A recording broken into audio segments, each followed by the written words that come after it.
கிறிஸ்து பிறப்பில் விண்மீன் ஒரு தெய்வீக அடையாளமாகவும் வழிகாட்டியாகும்.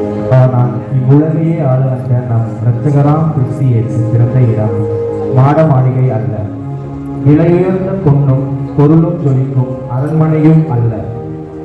ஏழைகளின் சின்னமாய் ஐந்தறிவு ஜீவனின் இருப்பிடமாய் அமைந்த மாட்டு கொட்டிலே பிறந்தார் நம் மன்னவர் இயேசு கிறிஸ்து.